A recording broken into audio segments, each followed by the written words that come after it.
Aujourd'hui, MMM peut faire une conférence de presse un peu spéciale, nos 4 thèmes de politique internationale.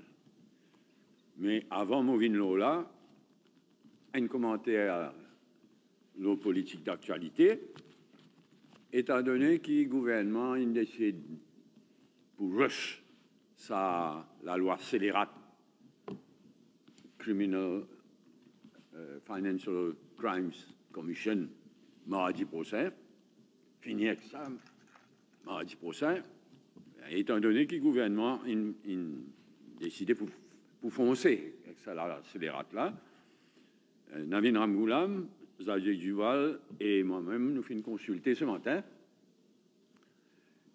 Nous pouvons demander tous nos bons députés des 3 partis, Parti travailliste, MMM, PMSD, y compris les députés suspendus,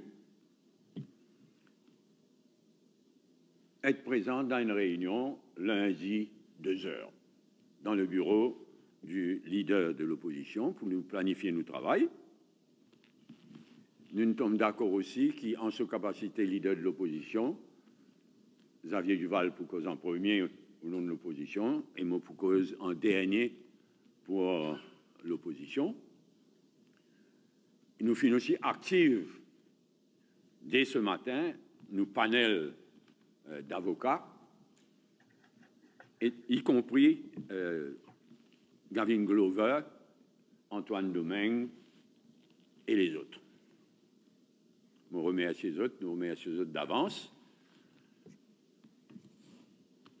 Clairement, le gouvernement a l'intention de rechoue ça la loi scélérate là, mais nous pouvons être plus vivants. Laissons venir nos sujets que le MMM souhaite aborder aujourd'hui. Premièrement, Chagos. Chagos Diogo Garcia. Il fait à 4 ans déjà que l'Assemblée générale des Nations unies qui votait pour dire à la Grande-Bretagne retire des Chagos, rendre souveraineté à l'île Maurice. Déjà 4 ans de cela, parce que c'était le 22 mai 2019. Et en fait, l'Assemblée générale des Nations unies, la résolution qui y votait massivement, il s'y demandait que la Grande-Bretagne allait immédiatement, mais certainement within a period of no more than 6 months. Là, nous ne dépasse 4 ans. De ce côté, Pravin Jagnat, le 3 novembre 2022, qui vient dire dans le Parlement qu'il est convaincu que l'île Maurice et la Grande-Bretagne pour arriver à un accord, pour arriver à une entente, early next year. Ça veut dire by early 2023. Nous finissons arrive la fin 2023. Et de plus, Pravin Jagnat, quand il y répond à une question parlementaire de Aryan Navar-Mari le 17 octobre, ça l'année-là, il exprime un optimisme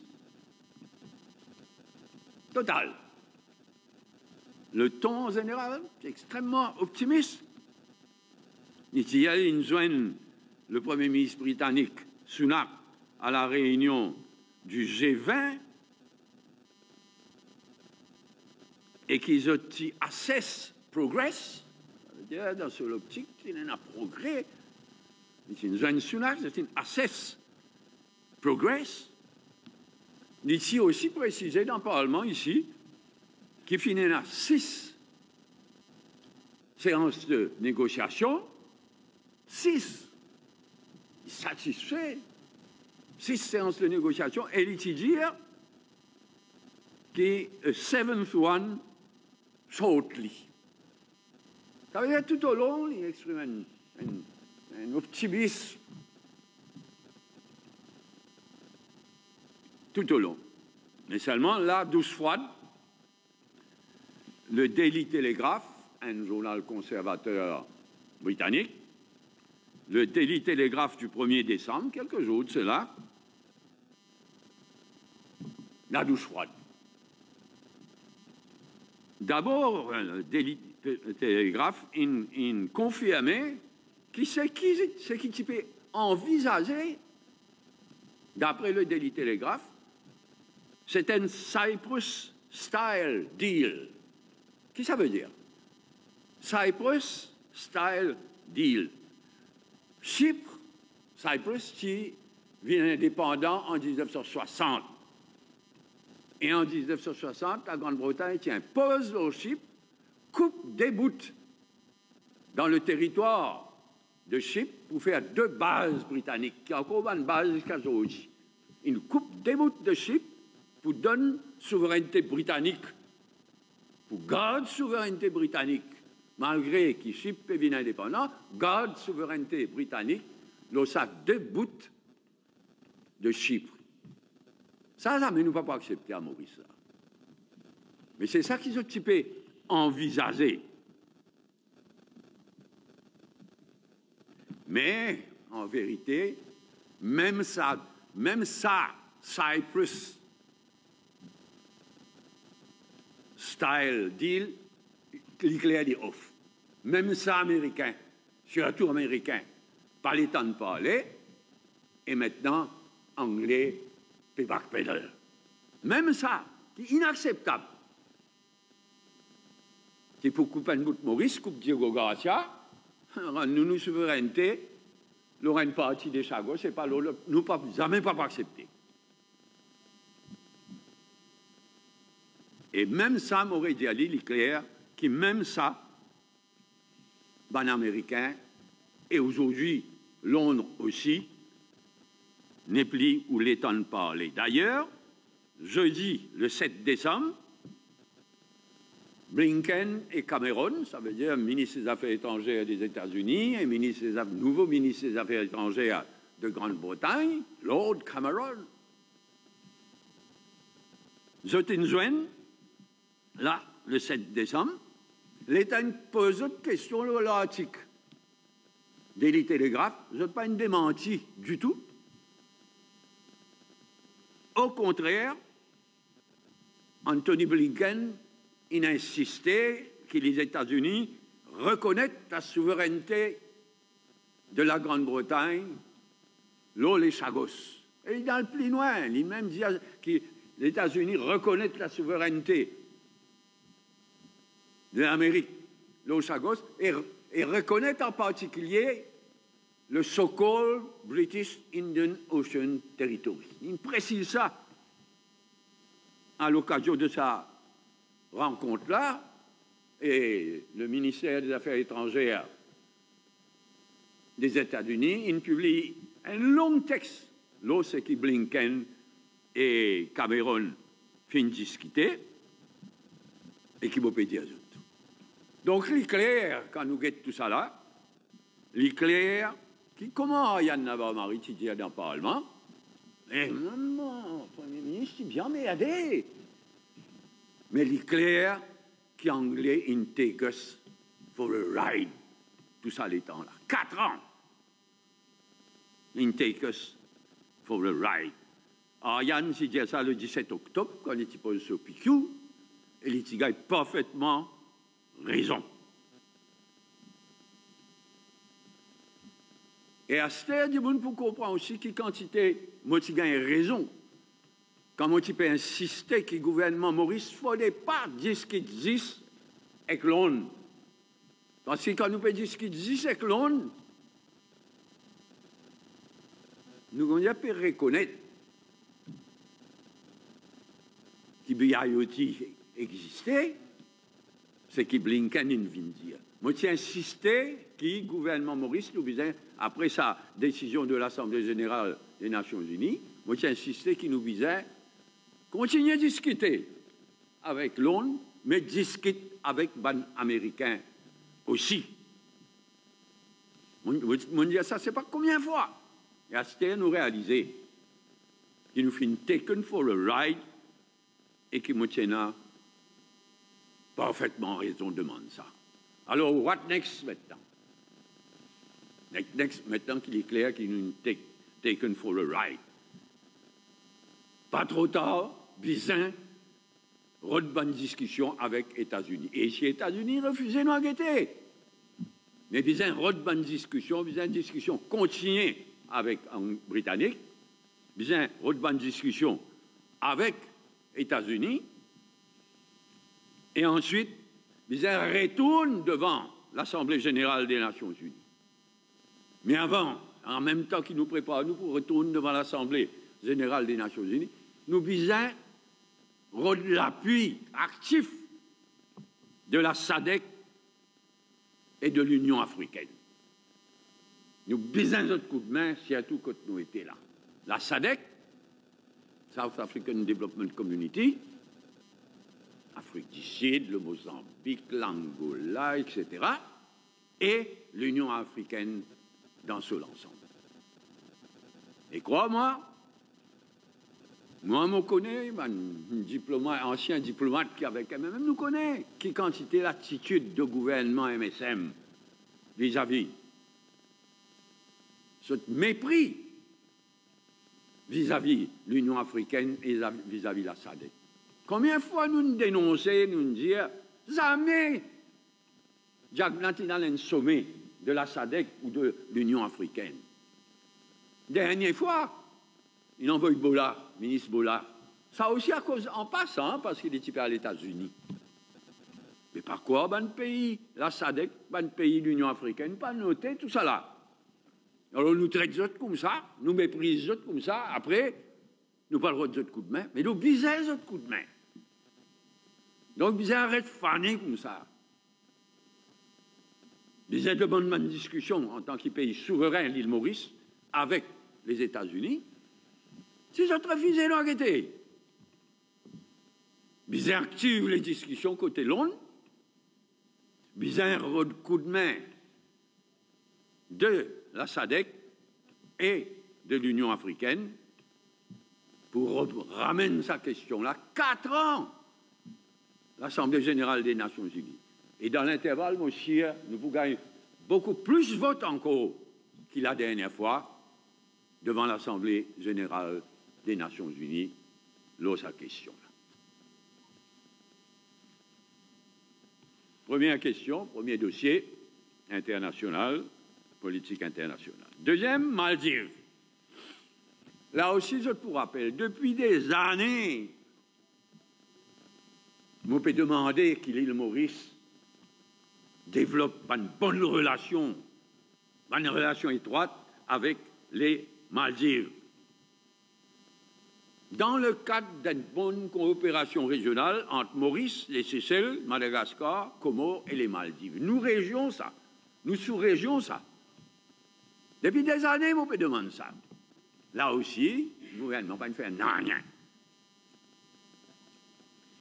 Sous l'ancien gouvernement des Maldives,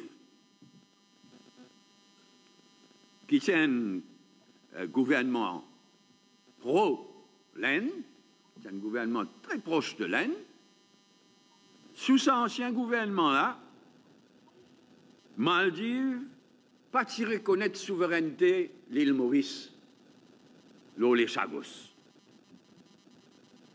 Et Maldives, qui jouait Grande-Bretagne contre Maurice, Maurice contre Grande-Bretagne. Là, sa question souveraineté. C'est bien mauvais.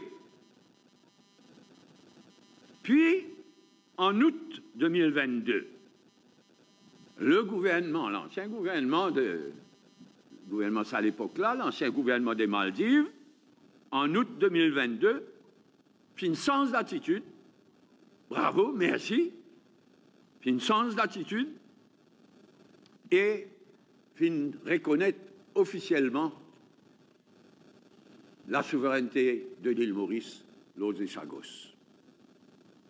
Mais l'opposition de ça l'époque-là, l'opposition des Maldives de ça l'époque-là, qui est aujourd'hui le gouvernement des Maldives, tu dis, il n'est pas d'accord, il faut challenge ces affaires qui est ce changement d'attitude du gouvernement Maldives d'alors, tu dis, il faut challenge ça.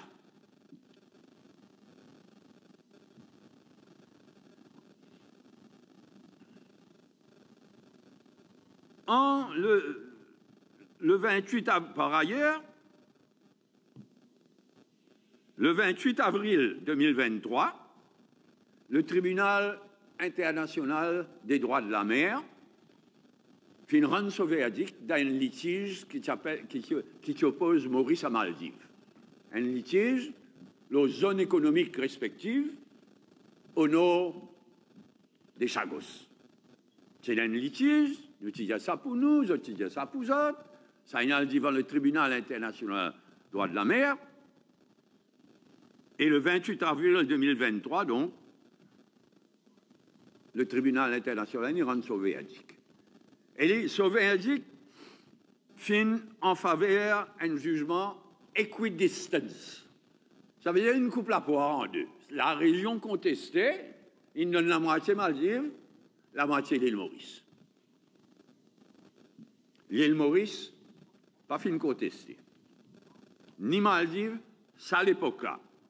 Mais le président des Maldives actuel, le gouvernement actuel, pendant la dernière campagne électorale à Maldives, ils challenge ça. Et ils prennent l'engagement vis-à-vis de l'électorat, si ils sont élus, ils doivent challenge ce jugement du tribunal international sur le droit de la mer. Ils peuvent dire toute sa région-là, pour toute sa région-là, qui vient tribunal, ils donnent ça. Donc, je te prends. Et à ce moment-là, je peux aller l'avant. Le nouveau gouvernement des Maldives, le nouveau président des Maldives, je suis pro-chinois, je suis très proche des Chinois plutôt. Pas pro-chinois, je suis très proche de la Chine. Je prends l'engagement et à ce moment-là, je peux préparer pour un challenge devant le tribunal international sur le droit de la mer, pour le challenge. Ça, ruling qui t'y donné là. Élection finit en lieu en septembre de cette année-là. Hein?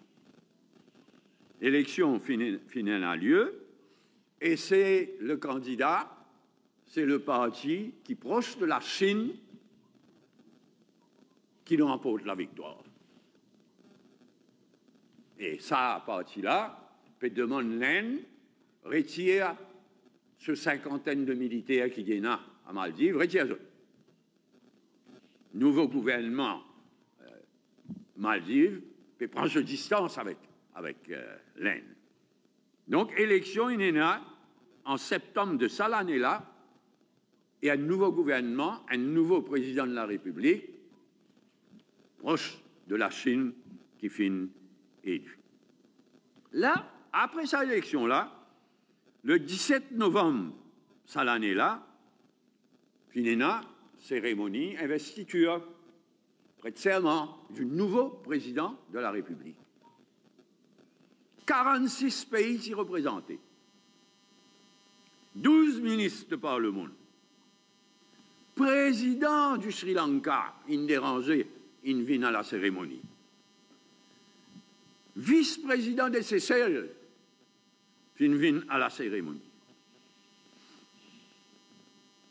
Un Zimoun qui a le statut de vice-président en Chine, qui représente la Chine. L'Inde envoie un ministre. On gagne l'impression, Maurice, il ne brillait pas sur l'absence.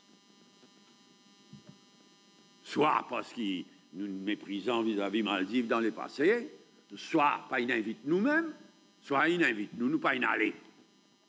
En tout cas, s'il est confirmé qu'Île Maurice est absent, il y a un faux pas grave. Avec problème Chagos, avec problème litige devant le tribunal international au droit de la mer, si nous ne brillons pas nos absences vraiment, il y a un faux pas diplomatique grave. Mais mieux vaut tard que jamais, qui besoin d'urgence, un effort diplomatique de l'île Maurice vis-à-vis des Maldives. Dans nous l'intérêt, dans l'intérêt de la coopération régionale entre Maurice, Seychelles, Madagascar, Comores, Maldives.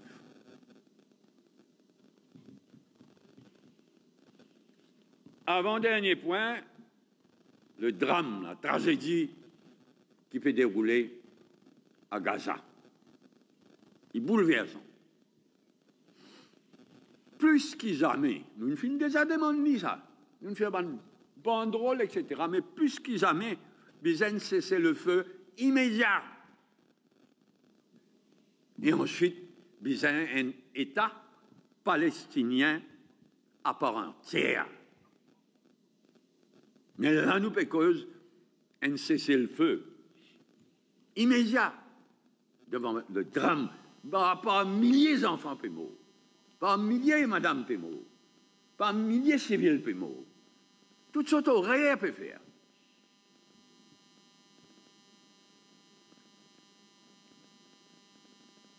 Nous saluons, nous, même nous tenir à saluer le secrétaire général des Nations Unies, Antonio Guterres. Il peut faire un travail formidable, surtout concernant Gaza, mais en général. Un travail héroïque, ça courage qu'il y en a, vis-à-vis de tout le monde, y compris des États-Unis. Et pendant qu'il lit, il peut faire ce travail formidable. Hein?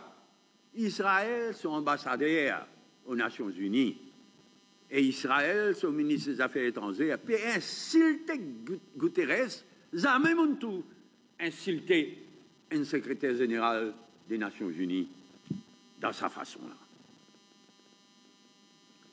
Là, vendredi, hier, il y a une résolution qui fait une revine devant le Conseil de sécurité. Comment je connais le Conseil de sécurité des 15 membres, 5 membres permanents qui ont droit de veto et 15 membres qui changeaient de temps en temps. Là, donc, hier, il y a un vote. Hier.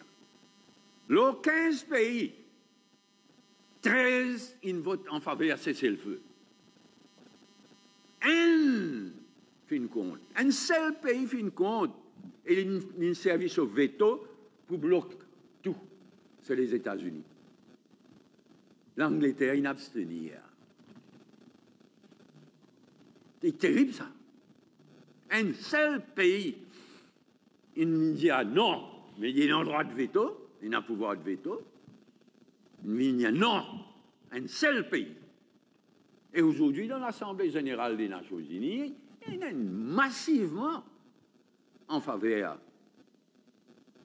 d'un cessez-le-feu immédiat. Là, c'est parmi ceux qui votent pour, et dans la Chine et la France. C'est ordinaire, ça. Un membre permanent, ça. C'était un droit de veto, c'était une vote pour la France. Il gagne sa courage, il nous salue sa courage.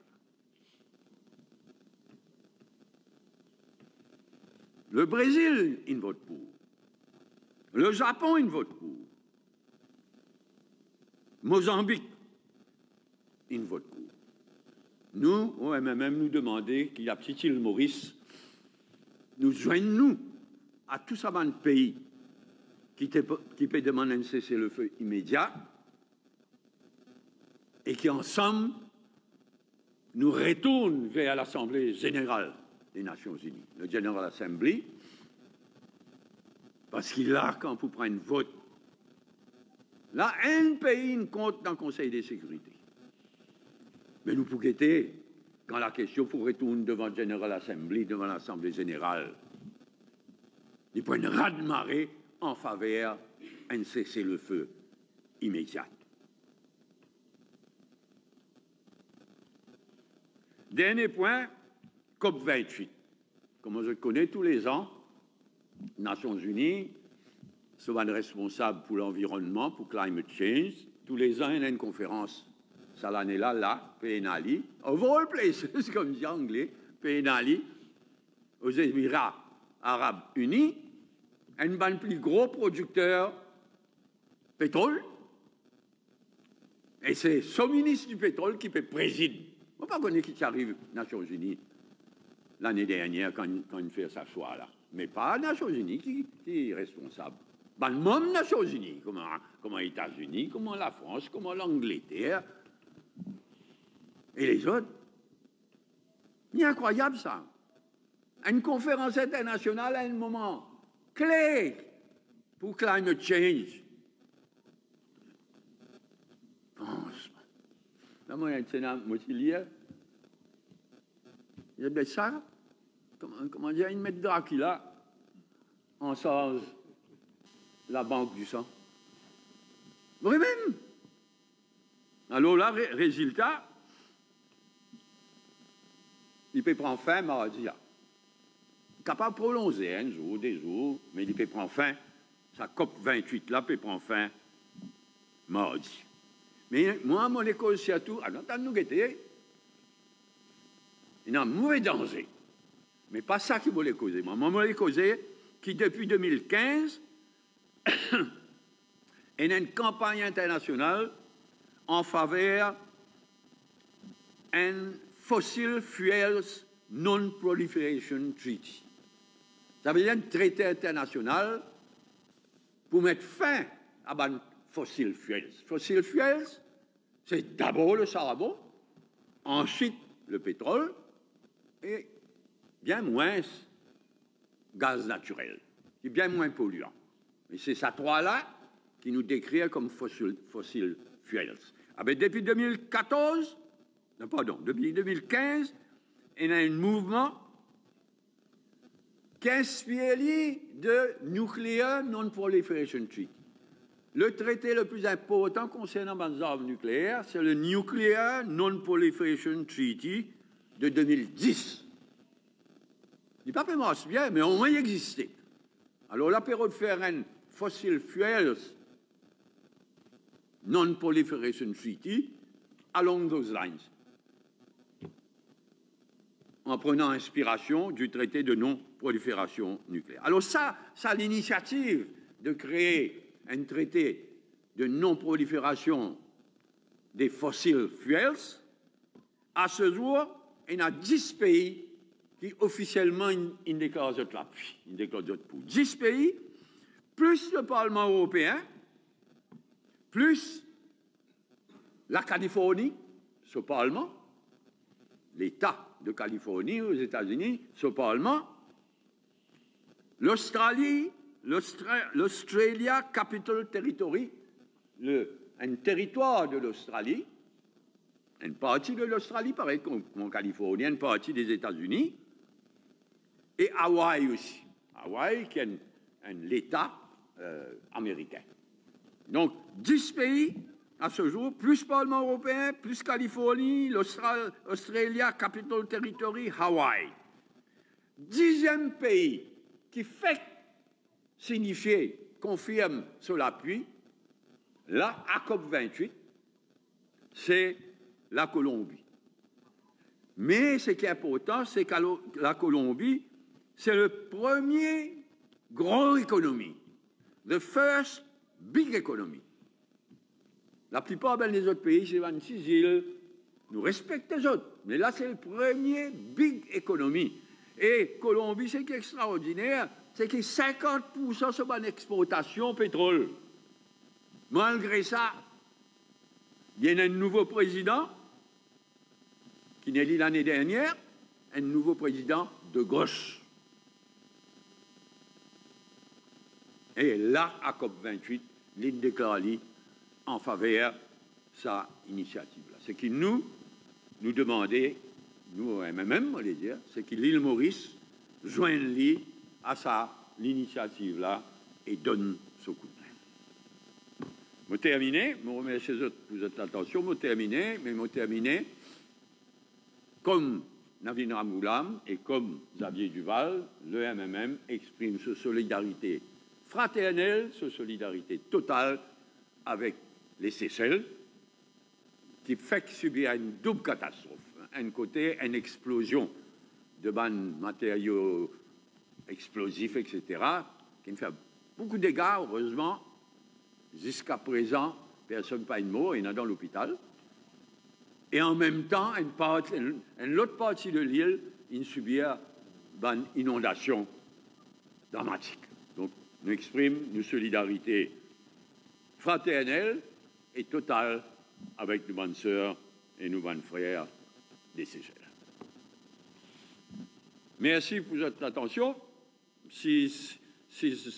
Avant de nous passer sur un thème diplomatique là, si mon capable de dire, si il y a quelque chose que je suis content, dis-moi, la Financial Crimes Commission qui m'a dit là, on va vous dire plus sur la loi lui-même, mais c'est qui m'a dit une consultation qui nous est en Nabil Ramoulam, Xavier Duval et moi-même, et ce qui nous peut préparer pour mardi au Parlement. C'est une question?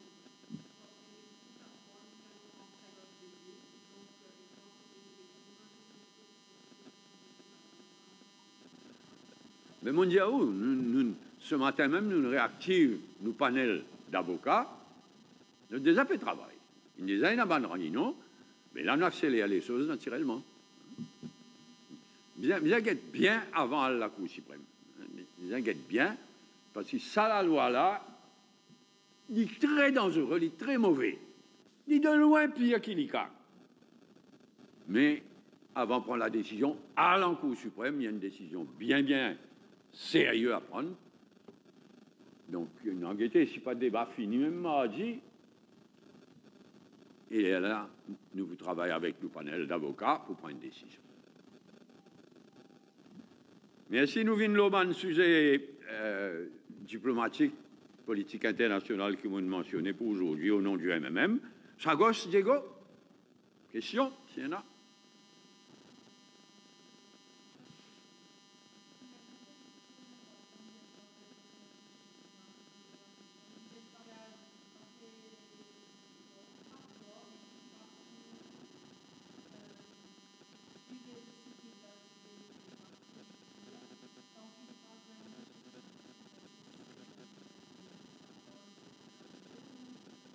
Regardez, je ne vais pas pour répéter ce qu'ils m'ont dit.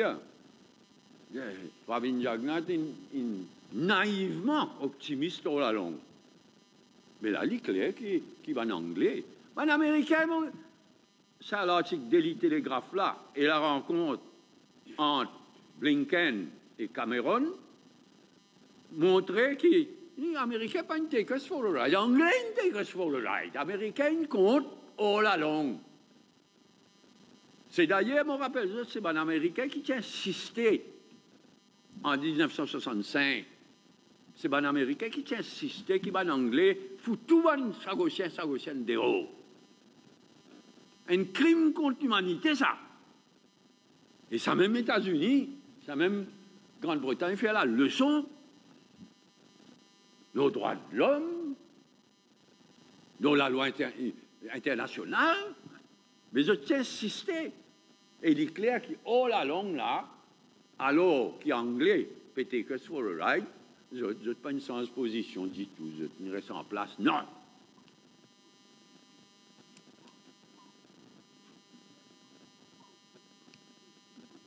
Maldives?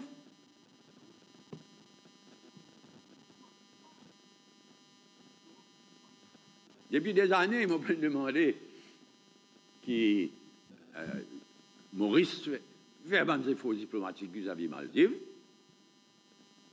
Je n'ai pas eu l'occasion à Maldives. Je connais Seychelles, je connais Madagascar, je connais Comores, très bien. Quand le président d'alors des Maldives, Steven Maurice, Nabil Ramoulam, qui était Premier ministre, nous s'est entretenu à nous, notre leader de l'opposition, tant qu'il me rappelle. Mais mieux vaut tard que jamais.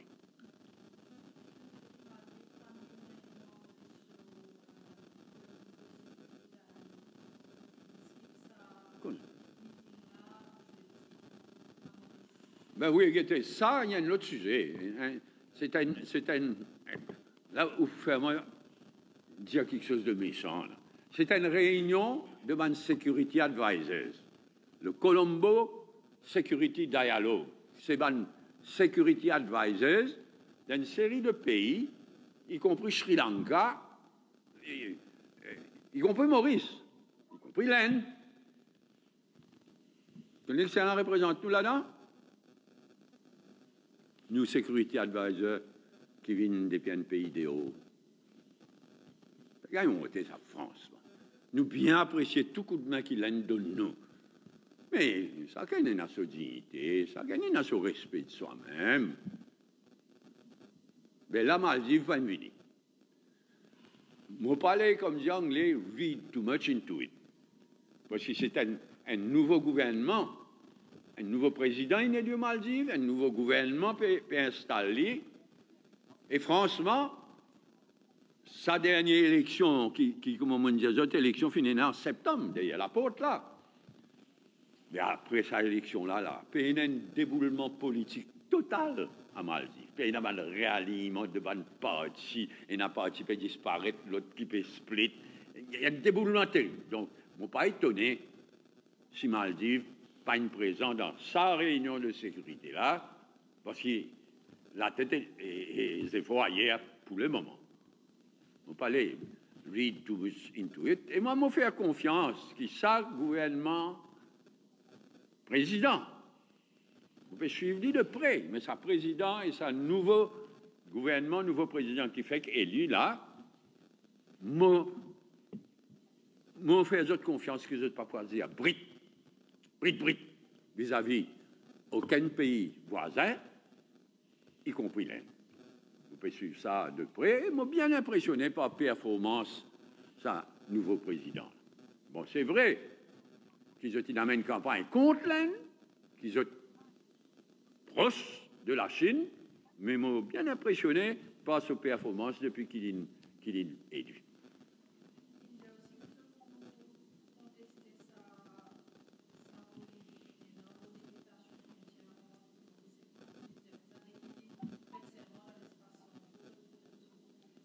Ni tu prends l'engagement.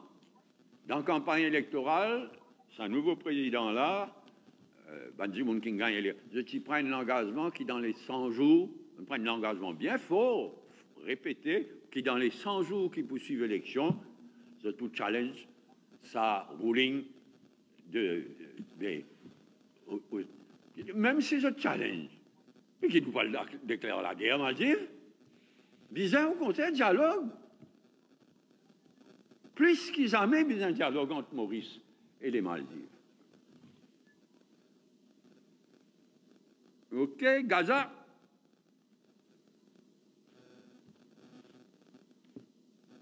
Je connais que tout ban mauricien, toute communauté confondue, bouleversée par ce qui nous trouvait. Tous les jours. Et puis empiré. OK, COP28, mais surtout Fossil Fuel Non-Proliferation Treaty Initiative.